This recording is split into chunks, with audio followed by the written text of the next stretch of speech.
All right. Meanwhile, let's talk a little bit about what's going on. We've told you about this in the past, where because there are so many migrants coming into the country, the United States government has actually had to stop doing certain things along the border to essentially to surge people to different locations.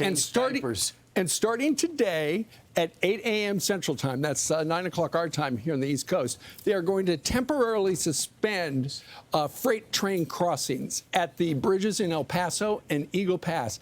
And what they're going to do, the people who normally do those jobs looking at freight trains, they're going to put them and have them start processing migrants because there's a whole bunch of them.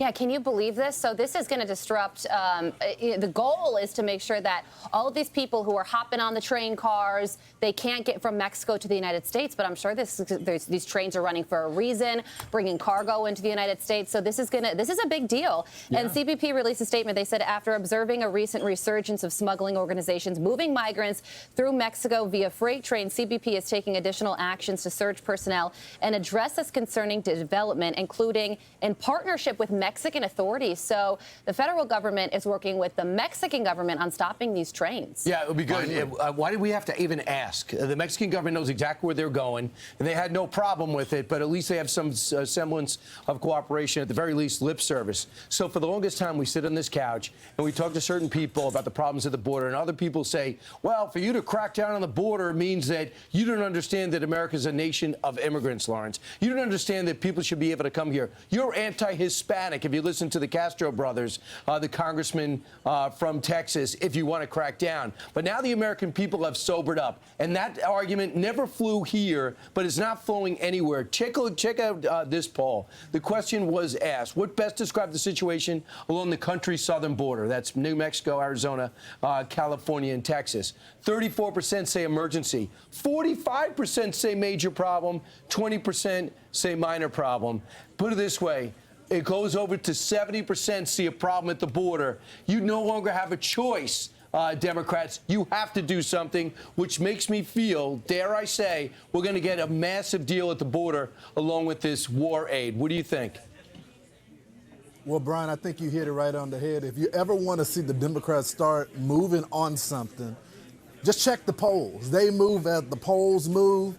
And I think it's become very apparent that it's a major crisis in America right now. When you have Democrats that are now agreeing with the Republicans and independents on this issue, Joe Biden has no choice. I don't think it's going to be the best deal, but it's going to be something to stop some of the bleeding there. You know, there's a new chief of Border Patrol, former BORTEC guy, has the support of the rank and file, and he's been releasing numbers like crazy for the American people to see. Right. I think also that has impacted the way the administration now has to address this issue. First, they were a little bit slow with releasing what was happening at the border. You only saw the Fox drone shots and the reporting from Bill Malugin and Griff Jenkins. Now we have the numbers to support it, what's happening out there, and I think it's causing a lot of folks in America to change their position on border security. Well, and that's one of the reasons why at that freight train crossing at 9 o'clock this morning, they're going to shut things down because El Paso's online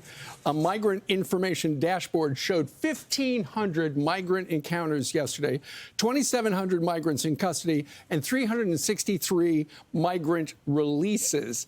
And why are so many migrants going right now? Because we've historically, the winter this time is not a real popular time because they just wait till the weather is nicer. But here's the thing. The cartels have been circulating on social media and elsewhere. They're putting out this rumor. Hey, there's an access gate. Go to the international mile marker BSI 36 and it's wide open, they will let you in. That is not true, and unfortunately, it's right by Riverside High School.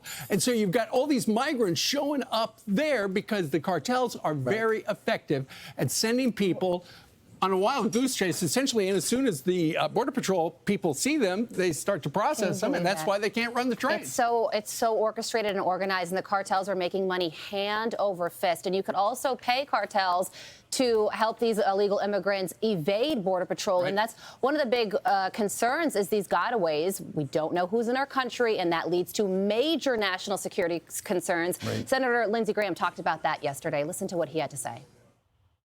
According to the FBI director last week, he's never seen more threats to the homeland than he does today. Wherever he looks, he sees blinking lights. The border has been obliterated since January 21 till now. We've had 6 million people come to date. There are 3.6 million on schedule to come this year alone. The policy choices of the Biden administration has made the border a dangerous place to come to. America is under threat, according to the FBI director, since October the 7th. Jihadist groups want to attack us because we're helping Israel. I've never been more worried about a 9/11 than I am right now, and our border has been obliterated, and we're not going to give in on some Band-Aid fix. And you know what? Lindsey Graham's been saying it, but John Fetterman is now weighing in. Democrat, he says this, we can't do it. We're essentially getting people in with the amount of people who are in Pittsburgh on a daily basis. Katie Hobbs, Democratic governor from Arizona. Federal government has failed. Ruben Gallego, Democratic congressman in Arizona, a letter to Mayorkas. We have to stop these arrivals for illegals from coming in, even if it's politically motivated. This is the type of thing that has to happen to change the asylum rules, not just build a wall, have rapid return, shut it down if it goes over a certain amount, and rapid return. If you come into our country without reporting from the first country you stepped in, you are now ineligible to get in. If this stuff is implemented in January, we'll see an immediate impact. Lawrence?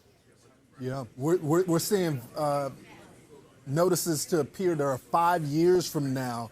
We need a massive amount of federal judges that can go to the border and process these migrants.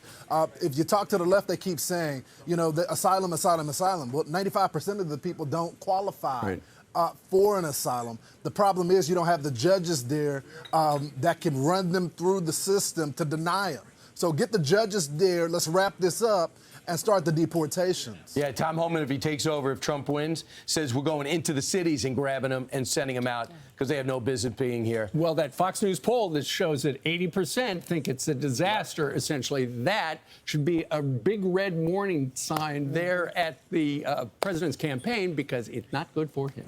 I'm Steve Doocy. I'm Brian Kilmeade. And I'm Ainsley Earhart. And click here to subscribe to the Fox News YouTube page to catch our hottest interviews and most compelling analysis.